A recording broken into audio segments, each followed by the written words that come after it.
And welcome to the Grindhouse. I am your host, JayCee, and tonight I'm joined by Terry and Kathrine.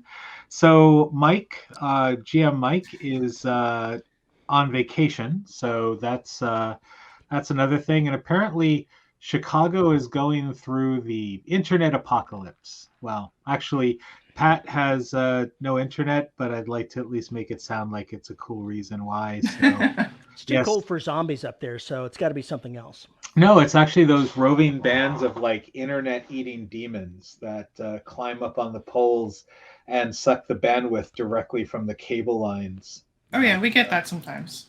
yeah, it's a regional thing. So but anyway, it is the three of us tonight, so we are going to make the best of it. Pat may drop on. So tonight will be a very short show. We are going to be talking about things like I have to look over here because I completely forgot what we're going to talk about. Avatar: The Way of Water. So Catherine's going to give a review on that and talk about some of the things like, didn't like, and Blue People. I'm going to talk a little bit about conventions as I go to a lot of them every year. I even travel to the Midwest and other parts of the country to go to conventions. I mean, COVID kind of screwed things up. But anyway, I'm going to talk about this very interesting convention that I'm going to try to be very nice about as I talk about it, and I'll smile and be nice and say nice things because that's what good people do. But anyway, before we do that, let's go ahead and jump into our shill. So, Patreon, we have one. It would be great to, if you want to join us. And I promise that we are going to do things like once we actually start getting more than our 4 subscribers that are friends. And I think they're just kind of like, oh, I feel sorry for them. So I'm going to throw them a buck. But hey, $4.19 a month. After Patreon takes their money, it's $4 that we didn't have to begin with. We can all buy an ice cream sandwich or something. So woohoo on that. Next up, we have obviously YouTube, where some of you are watching us now. We used to actually stream to Facebook, but Facebook is really effing touchy about anything. So, I mean, you could like play a song that's completely public domain, and the algorithm of Facebook will find some reason that it sounds like Led Zeppelin or something, and then completely blank out your stream for an hour. So Oh. and then they don't listen to you because you go, hey, well, that wasn't, and here's the song we played, and here is the attribution, whatever. Like, here's the person who did it and the permissions and all that, and they still don't listen to you. So It's no one. because he's an android. Zuckerberg is an android and he doesn't care. He is. But apparently, wasn't he supposed to have like some kung fu battle with Elon Musk in the most ridiculous fight ever? I can just see them kind of sissy slap fighting each other. But They were invited to come fight in the Coliseum. oh wow, Oh wow. I mean that's I a hate whole it. lot of that adds some gravitas to a bout. yeah, no, I agree. I agree. Let's see here. So Teespring. So I want to talk a little bit about Teespring since we're kind of just doing, hey, let's talk about stuff. So Teespring is where we have our store, and we do have cool things. And if you want to support us and wear something fashionable, you can. I'm going to go ahead and share my screen here. Oh, there's share screen. Yes, please don't show these tips again, but it always does. And what am I sharing here? Aha, there we are. So this is our site on Teespring. So you can pick up our wonderful Grindhouse Media branded products. So there's the alternative play Raven, who is part of our podcast, which actually I met Pat on initially. I interviewed him for one of my segments back on the podcast. It is still available. We actually haven't did an update since before the like right as the pandemic. Actually, no, about a midway into the pandemic is when we kind of stopped. But I still think the logo is cool, and you can get that on a sticker or a mug or a mask if people still wear those. Um, then our original logo, which we refer to as Sophie, Sophie has a really interesting story, and actually, if it wasn't for Pat, this logo wouldn't exist. Um, Pat has a friend who does adult content, and she was actually on the Alternative Play podcast. And at one point, I said, I really want a busty, heavy set woman to be topless and for my logo. And she volunteered and did it. And after some obviously animation and photoshopping and stuff, she became the first model. Until we started getting interesting things about, well, your show's kind of cool, but the logo's a little off color for us. So Sophie got a little retired, and then we moved into our Goblin and our cyberpunk logo. We actually have a bunch of different logos too. There's vampire ones, and there's I think an old west one because we did a lot of Deadlands at one point. But again, there's our vampire one for alternative play, and one with the paddle, which we won't talk about. Oh, But the paddle with which we do not speak. Yes. That one is for a Connecticut group called the Emporium. It's a unique social club. We have paddles because That's what happens when they get a critical failure. yeah, there we go. That's the ticket. Fumble. Schpack. All right. So anyway, but yes, we do have merch, and it is cool, and you can buy it and help support us that way. And I think that is about it for the shilling. So let's go back. So I guess let us, Kathrine, do you want to jump into Avatar first, or you want me to kind of ramble on about conventions? We can go to Avatar first because I feel like you're gonna be going on to conventions for a while. I know, I don't know it's- how long I can talk about Avatar for. Don't you have something to complain about, Wizards of the Coast? I mean, this is a weekly thing. No, You've got to have actually, something. I have not heard anything that has pissed me off about Wizards of the Coast. They've actually kind of haven't done anything goofy this week. So maybe next week. It's a holiday week. They were busy. It's a short week. They didn't get all their goofiness in. All right. So I'm going to go ahead here and start with let me close some of these windows and yawn. All right. I'm going to go ahead and share the screen here, and we're going to look at the trailer, and then we'll talk a little bit about the movie. So now that I close screen sharing, I'll share again. There we go. All right. And okay, we're going to share the audio on that. And here we go.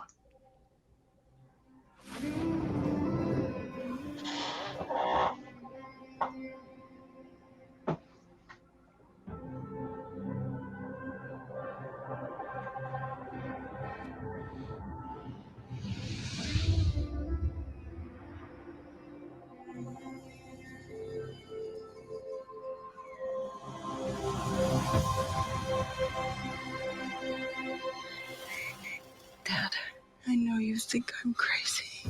That's behind those big rocks. But I feel her.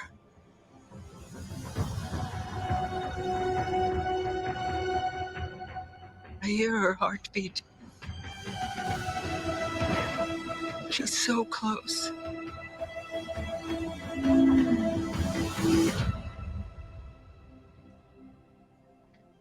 So what does her heartbeat sound like?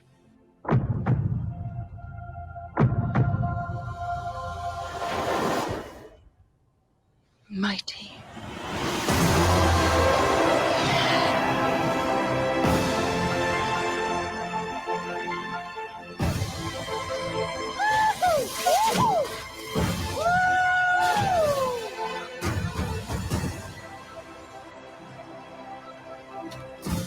We cannot let you bring your war here. Outcast. That's all they see. I see you.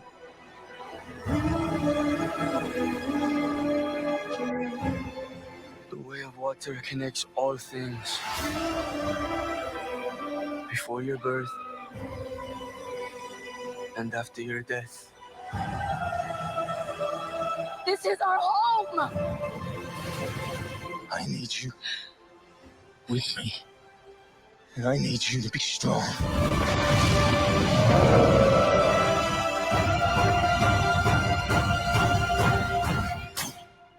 Strongheart.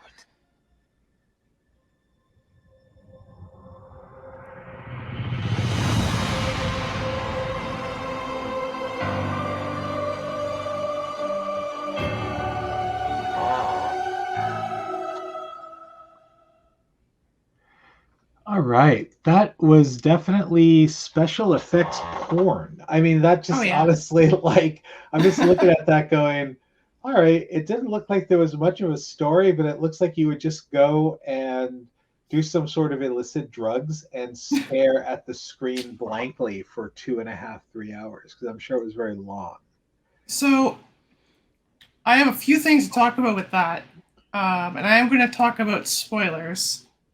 For one thing, despite it being a 3-hour movie, it didn't feel like it was a 3-hour movie. Like, it actually like flowed really well. And like, I don't know, I got to the end of it and I was like, you know, even like Lord of the Rings, I found it like dragging at points, and it's like, oh my god, this feels like a 3-hour movie. But like, this movie to me didn't really feel like a 3-hour movie.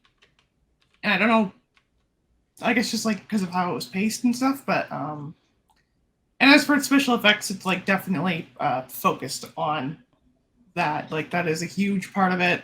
And like, the entire movie basically could have been animated. I think there's like only a few handful of scenes where there's like actual people not in motion cap wandering around. And but what I really enjoyed about it was them delving into like the culture of the Navi, because they go from up in the mountains, humans have returned and whatever, and Jake is like, well, they're hunting me down specifically, so I'm going to take my family and leave the hills, so that way, like the floating hills or whatever, the floating mountains. He's gonna take his family and just like go away. And my dad and I were kind of like, well, what if they're not after you? What if they just want to take back this land that, you know, they lost? But we don't know. It seems to work. Or better yet, what if they don't notice you've left and they just kill everybody Yeah. anyway? Exactly. But that we don't really know anything that's happened over with the floating mountains once they've left, because it doesn't really focus on that once they leave. But it does do a really, really good job of like delving into like the culture, the history, the spirituality of the Navi in a way that the first movie felt like you were an outsider looking in through like a foggy like window kind of thing. In this one, it felt like you're really taking in the culture, as now Jake Sully has like properly, you know, delved into the spirit of the culture and everything, and I want to say Earth Mother, but I know this Warcraft, not this. I forget what they call her. Awa, that's it. And yeah, it was just like, my favorite parts were when they were delving into the characters and the culture and stuff like that. And I actually didn't like the third act of the movie because it was all fighting, and I was like, no, I want to actually like go back to the culture. Like, show me more of that. Show me more of like people, you know, being happy and whatever. But I do have some criticisms. All right, so I have a couple questions before you get Okay. into your criticism. So all right, so I remember watching the first one. How long after the first one does this take place? Is it a couple of years? It's about 20 years. It starts off like shortly after, and then it kind of does like a fast forward through people's lives, and like you see the kids be born, grow up, etc., and then the movement. And Now, if so I they're around like 18, 20 years old by the time the movie properly takes place and is like gets going. Now, if I can remember correctly, for the first one, and I'm just sound really lame because it's been some years. It was humans that basically took over through whatever means it was. I can't like a synthetic or something like that to look like them, right? But Yeah. it was okay. So they were robots or not? I don't know what they No, were. it was more like cloning and like transferring your conscious over to this like half human, half Navi hybrid. All right, so it was like transhumanism almost. Yeah. Okay, okay, yeah. It's We just don't know how long the Navi live either, so it may look like 20 years, but maybe it was longer or shorter depending on their actual growth and lifespan. Well, true, but it did say 20 years later. Oh, well, words help. Yeah, that helps. and Words do, in fact, help.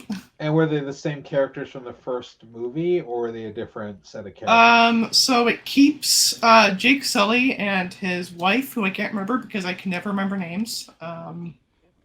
That's not on the movie. That's on me. Okay. Occasionally some characters from the original movie come in, but it's kind of just like, oh, hey, it's this guy. And then it's like, okay, he's gone now. Goodbye. And they bring back the main villain of the last movie, which is kind of weird. The one they killed Yeah. is back? That's like a plot.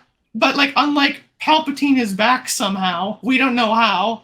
It actually went into like the specific procedures that they did to bring this guy back from the dead, which was basically they had managed to save his consciousness and they uploaded that into an avatar body that was already like made for him and everything that he never got to use.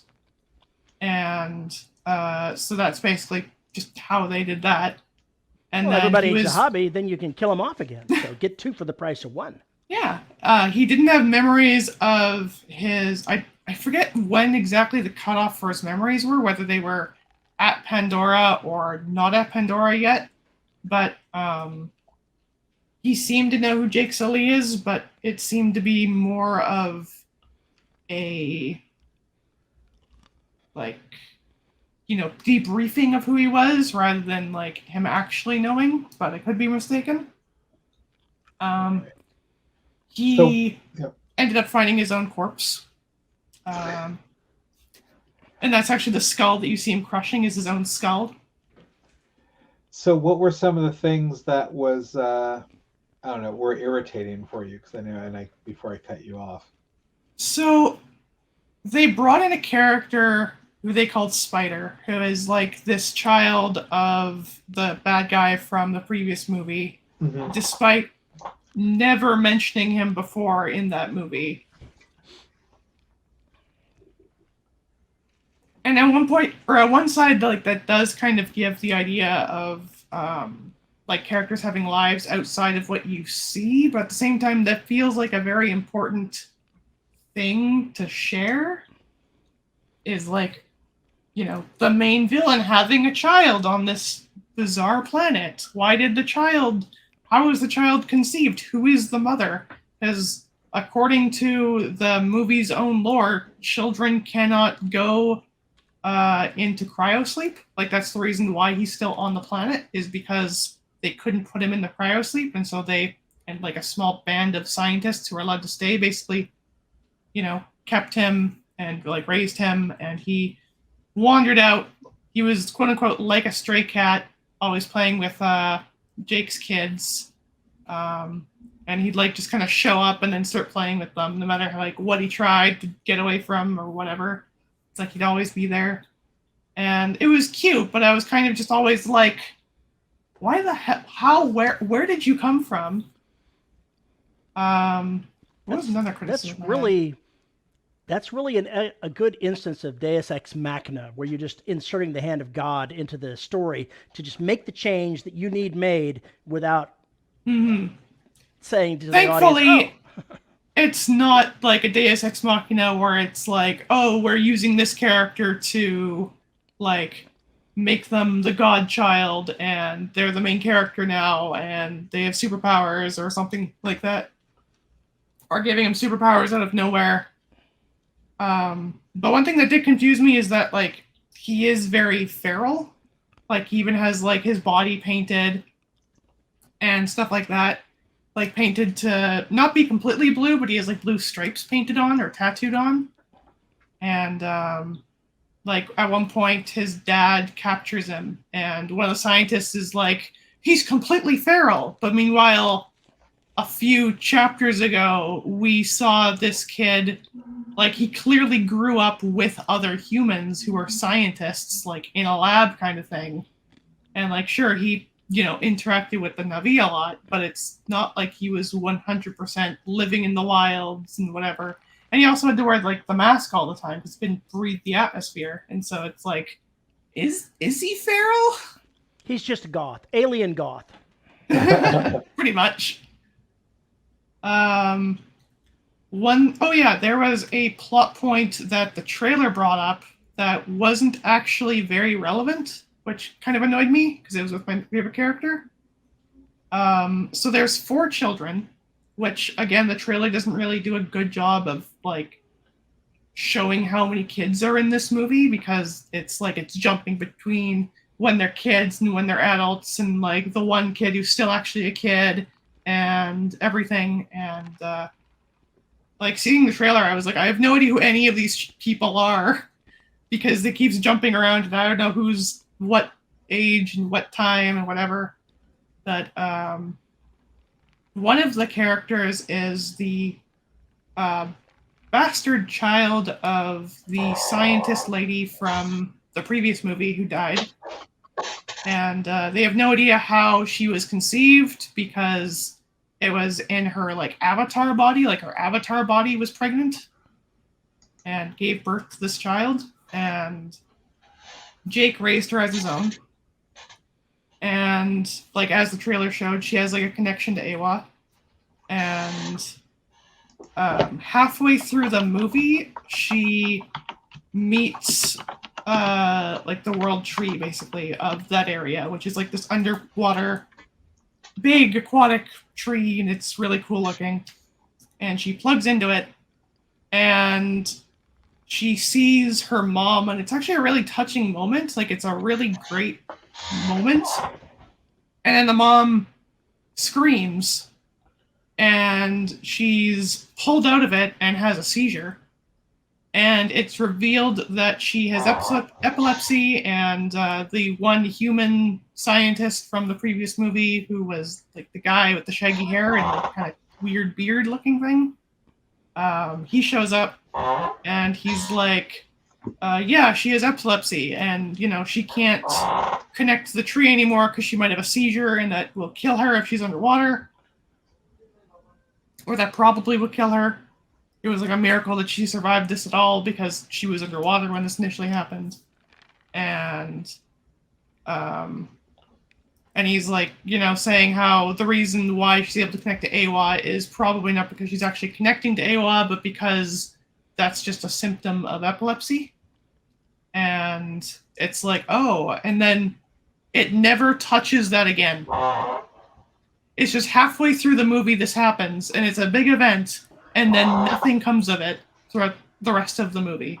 And I mean, like, she's very depressed after. Like, she's just kind of, like, in her room.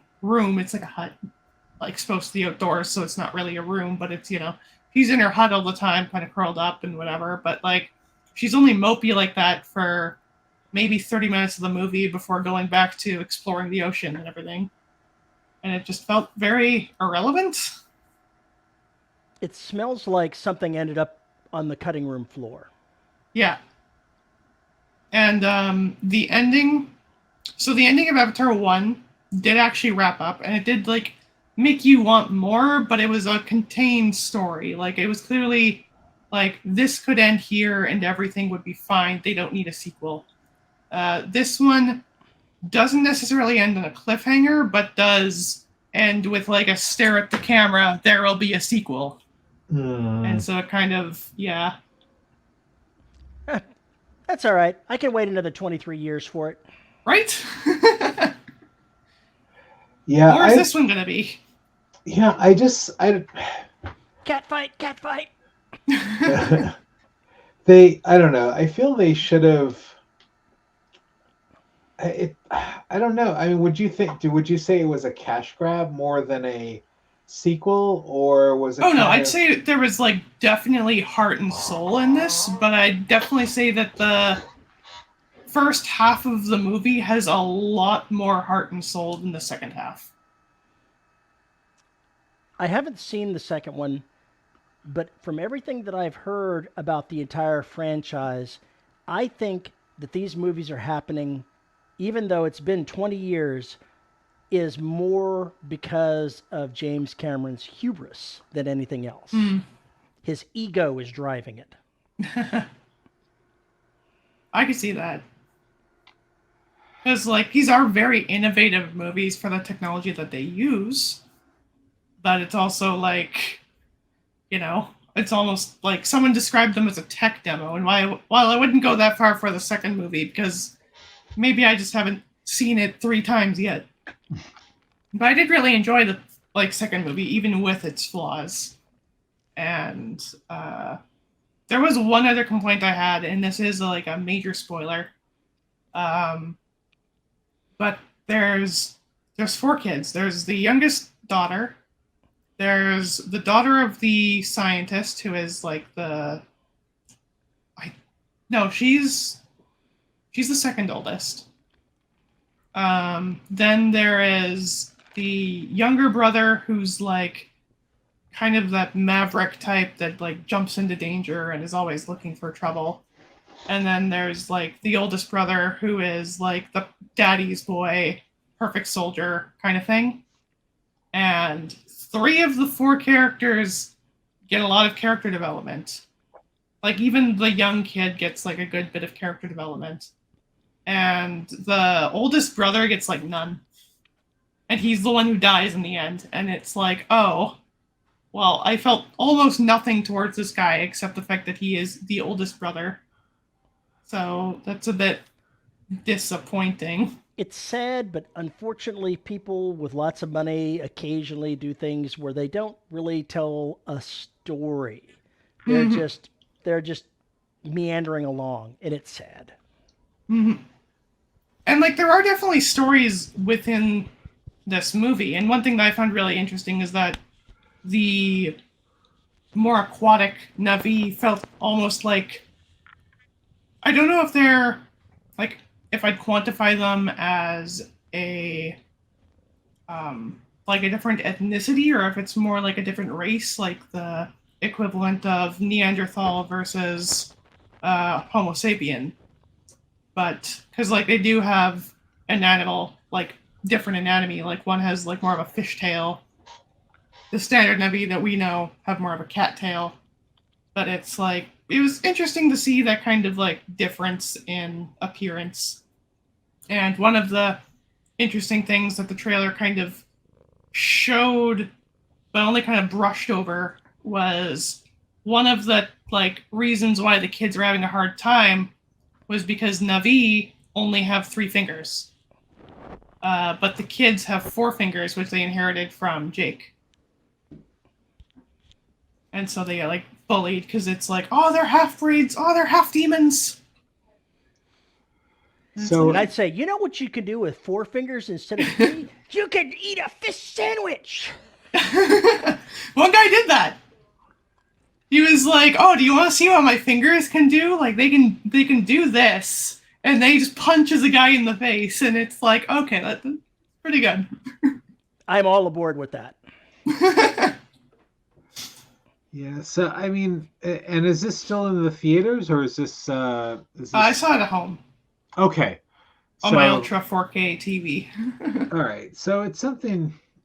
So I guess when it breaks it down, is this something that you would suggest watching? Is this something that you would say, well, I don't know. I definitely advise watching it at least once, like just to get like your own opinion of it. Because like I could be completely off base. Dark Souls 2 is my favorite Dark Souls, so I have allegedly shit taste. So you know, I could be completely off base, but I did enjoy it. Okay. Okay. At least there's that. And so I guess, would you suggest it for fans of the original, or is this something that, is it a standalone, or would you really have to have some context from the original? I'd say you need to have former knowledge of the first one, but even if you didn't enjoy the first one, I think you might enjoy the second one. Because, like, I find the first one boring as hell now. Like, if I watch it, it's just like, oh, this is... I haven't seen it... Like, my dad and I watched it a few months ago, getting ready for Avatar 2, The Way of Water, which we ended up watching several months later. But when we saw it, we were both kind of just, like, trying to stay awake, and it was just very, like, boring and dry, and it felt like 3 hours. It felt longer than 3 hours, whereas this one felt like it was 2 hours. All right, fair enough, fair enough. All right, well, I mean, thank you for bringing it up. I mean, I don't know if I'm personally going to. I don't know. Maybe It's on when Disney Plus. Oh, it is. Yeah.